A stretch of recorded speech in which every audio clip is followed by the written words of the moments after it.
Palagi nga kami magkasama ni Sir Canegro Vlog, pero ngayon nga lang talaga namin napansin na same pala kami ng bracelet. Meron din kasi talagang meaning yung bracelet na yan, kaya di ko nga inakala na same pala kami. Anyways, ito nga pala yung video na karugtong nung time na bumisit nga kami sa Barangay San Juan. Nagutom nga kami, kaya naman pumunta nga kami dito sa Boulevard. Naguluhan pa nga kami kanina kung saan nga kami kakain, hanggang sa naalala nga namin ang Matthews Lechon Belly. Abay, tamang-tama nga dahil hindi snack ang gusto ko, kundi kain talaga. Nagugusla na rin kasi talaga ako ng mga time na to. Grabe, di nga rin talaga namin akalain na may pa-free nga rin sila auntie sa amin. Umorder na nga rin pala sila Sir Canegro Vlog at Food Panda Rider nitong sabaw. At pagkatapos nga, kumain na rin kami kaagad. Napakasarap nga nitong balat ng lechon belly dahil napaka-crispy talaga. Isa rin kasi talaga itong Matthews Lechon Belly sa mga binabalik-balikan nga rin naming pagkain dito dahil bukod nga sa mura na ay only rice pa nga dito. Matagal-tagal na nga rin kasi talaga yung last time nga na kumain kami dito sa Boulevard. Siguro last year pa nga yun. Mapapaaga nga yung hapunan namin ngayon dahil paniguradong hindi na namin gugustuhin kumain pa mamaya.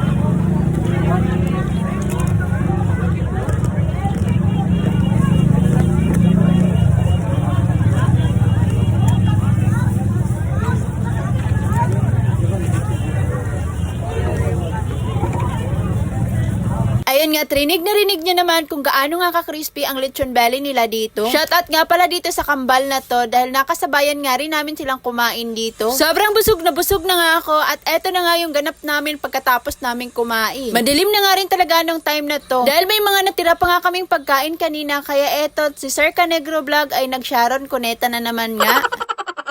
Sayang nga lang at hindi nga niya dala ngayon ang kanyang pinaloki na bag.